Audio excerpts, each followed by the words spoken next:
हम लोगों ने 2 चैप्टर ख़त्म कर दिया, एक फिगर काउंटिंग और एक डाइस। ठीक है, अब हम लोग करने वाले हैं कैलेंडर। ठीक ना? हाँ,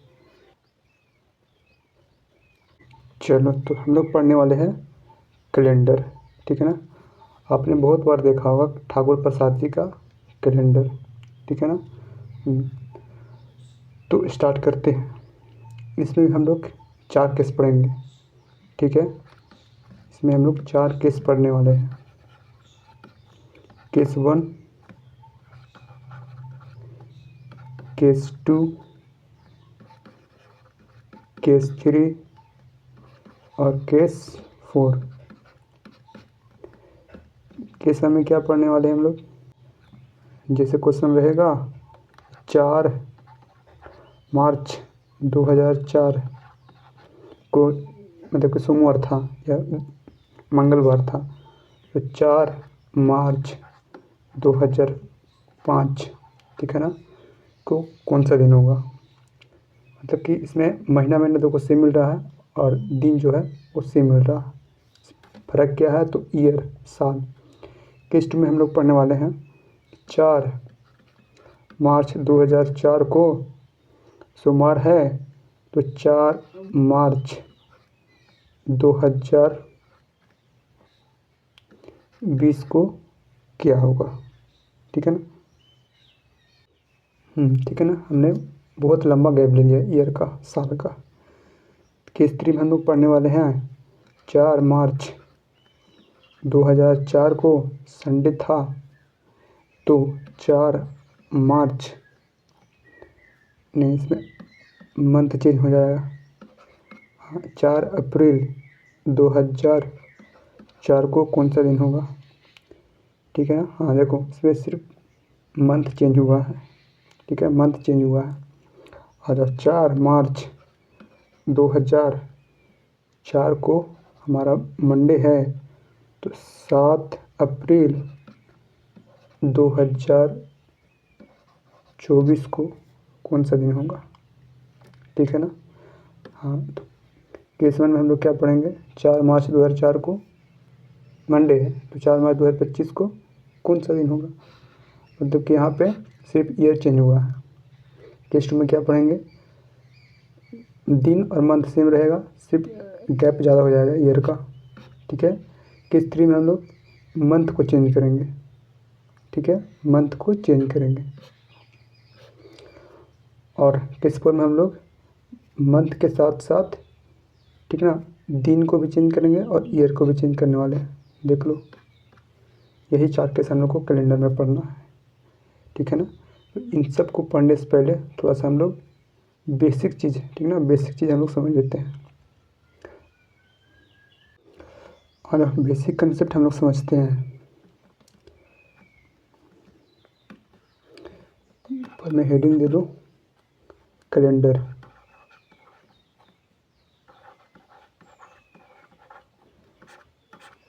कैलेंडर,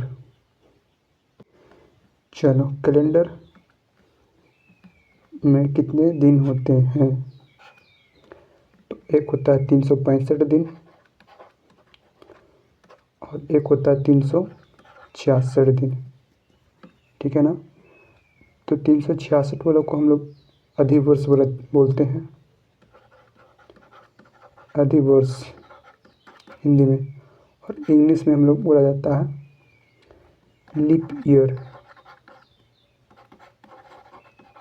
ठीक है, 366 को हम लोग लीप ईयर बोलते हैं और 365 को नॉर्मल ईयर, साधारण साल, नॉर्मल ईयर, साधारण साल। ठीक है, समझो? चलो, मतलब लीप ईयर कब होता है?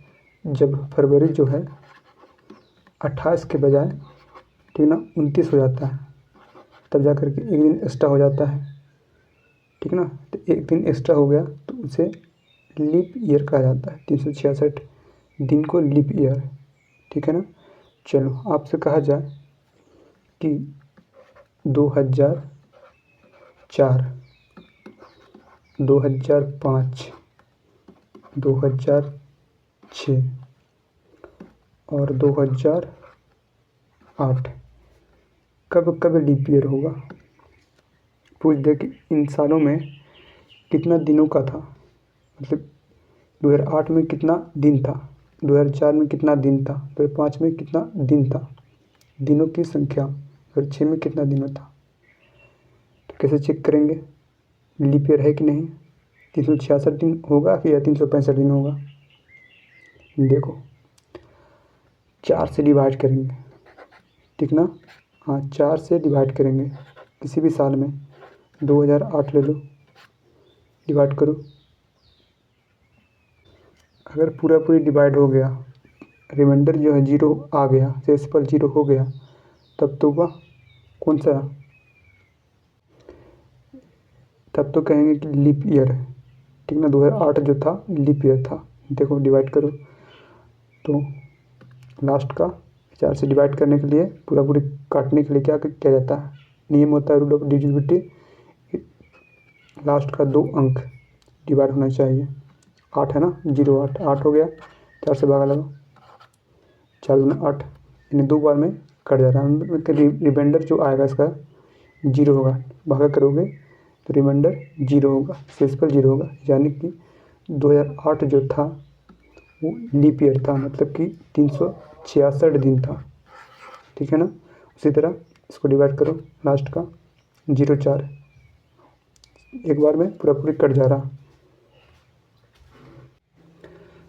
ठीक ना? मतलब कि लीप ईयर कहने का मतलब है फरवरी जो है 2008 में 29 दिन का होगा तभी वो लीप ईयर कहलाएगा, ठीक है ना? उसी तरह 2004 ये भी 366 दिन का होगा और फरवरी 29 दिन का होगा, तब जा कर के 366 बना और 366 दिनों को लीप ईयर कहा जाता है। उसी तरह देख लो 2005 को, 2005 में 0 5, पूरा पूरी डिवाइड नहीं होगा, रिमाइंडर 0 नहीं बचेगा, यानी कि 365 दिन होगा, ठीक है? उसी तरह 2006 देख लो, लास्ट का 0 6, ठीक है ना? तो 365 दिन, यानी कि फरवरी जो है 28 दिन का होगा तभी 365 दिन हुआ होगा, ठीक है ना? चलो लीप ईयर चेक करने के लिए 4 से डिवाइड करते हैं, चाहो तो नोट में लिख सकते हो, हाँ कॉपी में लिख लो नोट में कि 4 से अगर डिवाइड हो जाता है कोई भी साल 4 से डिवाइड करने पर जो पूरी तरह, ठीक है ना, पूरी तरह डिवाइड हो जाए, मतलब कि रिमाइंडर जो है 0 हो जाए तो वह साल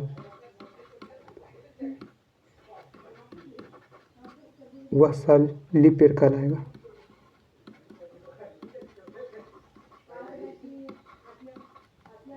कहलाएगा, ठीक है ना?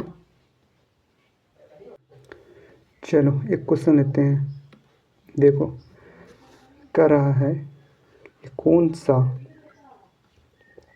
लीप ईयर है तथा कौन नहीं है। इन चारों ऑप्शन में से कौन सा लीप ईयर है और कौन सा नहीं है, ठीक है ना? कैसे चेक करेंगे? तो लास्ट का कोई भी साल रहे, लास्ट का 2 अंक 4 से डिवाइड होना चाहिए। देखो 4 तिया 12, यानी कि ये 366 दिन लीप ईयर है। 2012 जो है लीप ईयर है, मतलब कि फरवरी जो था 29 दिन का हुआ होगा, तब जा कर के 366 दिन बना।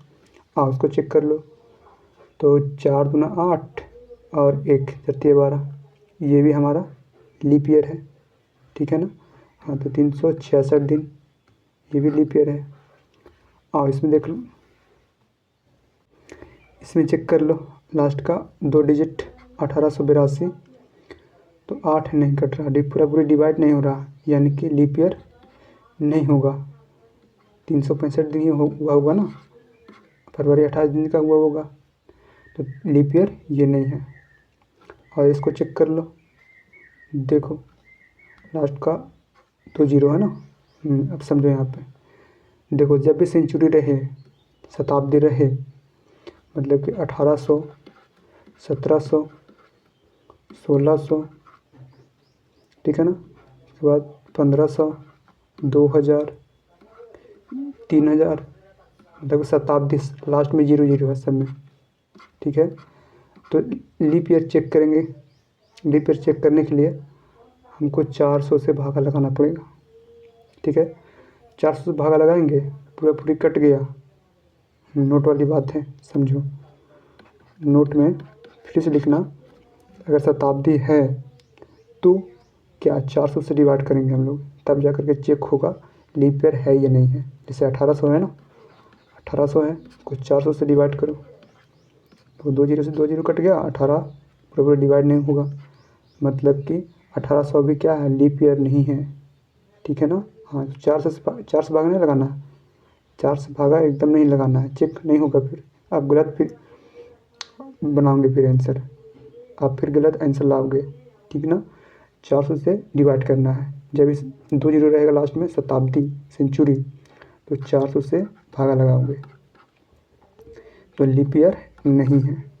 हमारा ए और बी दो ऑप्शन जो है लीप ईयर है, और बाकी दो लीप ईयर नहीं है, ठीक है ना। चाहो तो नोट में लिख सकते हो, जब भी सेंचुरी रहे, लिख लो, सेंचुरी में 400 से डिवाइड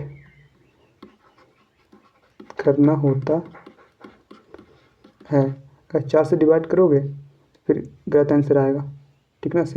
को लीप ईयर चेक करने के लिए सेंचुरी में 400 से भागा लगाना पड़ेगा। एग्जाम्पल में लिख लो यही, 1800 बटा ने 400, ठीक है। तो 1800 लीप ईयर नहीं है, 1800 लीप ईयर नहीं है, ठीक है ना। चलते हैं अब आगे। देखो इस क्वेश्चन को कर रहा कि 1896 के बाद कब लीप ईयर हुआ होगा, ठीक है ना। ऑप्शन 1900, 1904 और 1898। तो 1896 है ना, हाँ, के बाद देखो 2 साल चेक चेक कर लो लीप ईयर होगा कि नहीं होगा। सो 4 से डिवाइड करेंगे ना, हाँ, तो यहाँ पे पूरा पूरी डिवाइड हो रहा है क्या, नहीं हो रहा, ये ऑप्शन सी गलत। इसमें चेक कर लो, 4 से हो रहा है, इसमें चेक कर लो, इसमें कितना से चेक करोगे, वो सेंचुरी है, 1900 है, तो कितना से 400 से चेक करोगे, ठीक है ना। तो 2 से 2 नहीं कटेगा पूरा पूरी। इसका मतलब करा कि 1896 के बाद कब लीप ईयर हुआ होगा, तो 1904 में, ठीक है ना। हाँ देखो 1896 लीप ईयर हुआ होगा, उसके बाद 4-4 साल का गैप रहता है ना। जैसे देखो 2012 में लीप ईयर था, 2016 में लीप ईयर, 2020 में लीप ईयर, 2024 में लीप ईयर, ठीक है ना। तो देखो 4-4 साल का गैप लोगे तो कितना होगा, 1900 होना चाहिए, लेकिन 1900 में नहीं होगा लीप ईयर। उसके बाद 1904 में लीप ईयर आया था। मतलब कहने का मतलब ये है कि 4-4 साल का गैप नहीं होता है, मतलब 4-4 साल का गैप नहीं होता, कभी कभी 8 साल भी हो जाता है लीप ईयर आने में, ठीक है ना। जैसे देखो क्वेश्चन लिए हैं कि 2 कर्मिक लीप वर्षों में अधिकतम कितना अंतर होता है, ठीक है। 2 कर्मिक लीप वर्षों में अधिकतम कितना का अंतर होता है, 4 का होता है, 8 का होता है, 2 का होता है या 1 का होता है। तो आप लोग सही आंसर मारोगे ए में, ठीक ना। ये गलत हो जाएगा, अधिकतम होता है 8 साल के बाद लीप ईयर आता है अधिकतम, और मिनिमम 4 साल, मैक्सिमम 8 साल। तो यहाँ पूछा है अधिकतम, ठीक है, न्यूनतम 4 साल और अधिकतम 8 साल के बाद आता है, ठीक है ना। तो इस क्वेश्चन का आंसर हो जाएगा हमारा ऑप्शन नंबर बी, ठीक है। चलो नेक्स्ट क्वेश्चन हमारा है how many leap year are there 1 century, मतलब कि एक शताब्दी में, ठीक है ना, एक सेंचुरी में कितने लीप ईयर होते हैं। ठीक है, इम्पोर्टेंट बात है, ठीक है, कि एक शताब्दी में, एक सेंचुरी में कितने लीप ईयर होते हैं।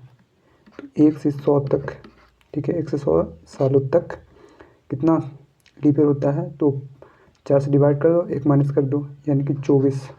याद रखना 24 लीप ईयर होते हैं, एक साल में 24 लीप ईयर होते हैं।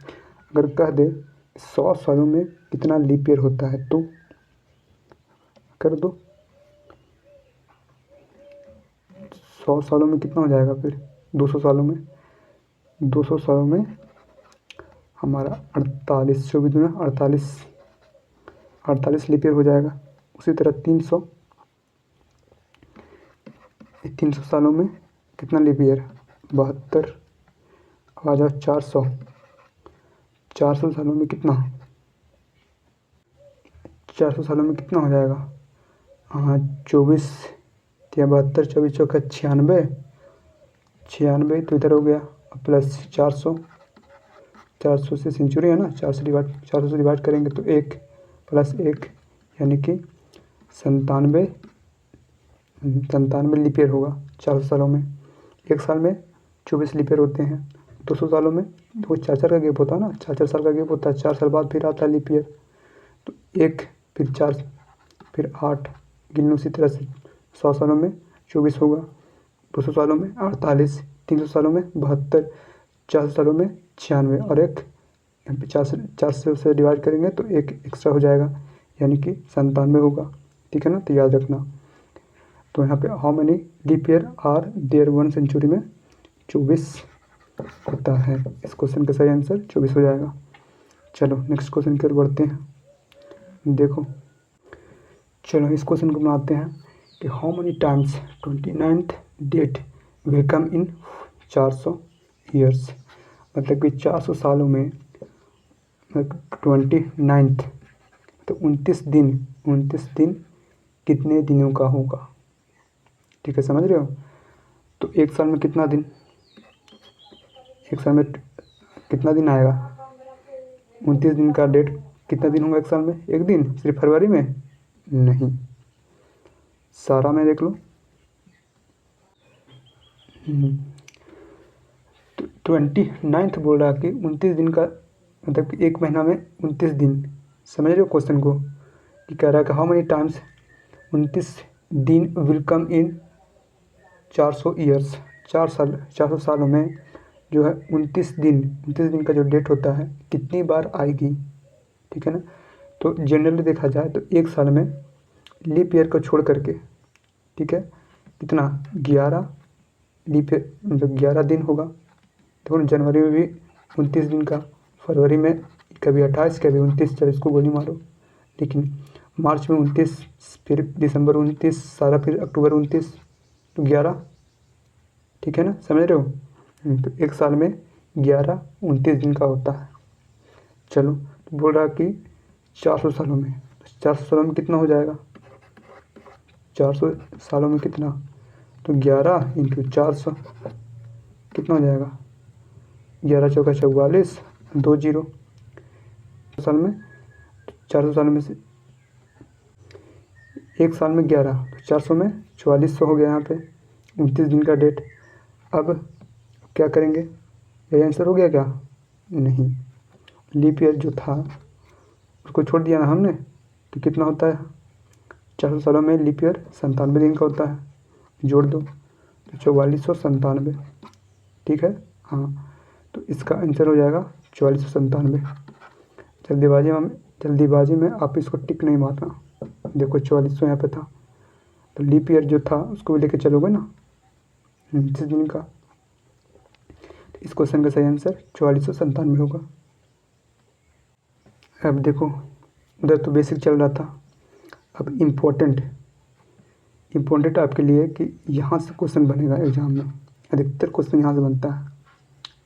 केस 1, केस 2, केस 3, केस 4 जो मैंने बात किया पीछे भी, वहीं यहीं से क्वेश्चन बनता है। बाकी उधर से कभी बनता कभी नहीं बनता, लेकिन 100% क्वेश्चन हमारा केस 1, केस 2 केस 3 केस 4 से ही बनेगा। तो केस 1 केस 2 केस 3 केस 4 को पढ़ने से पहले थोड़ा सा और समझ लो।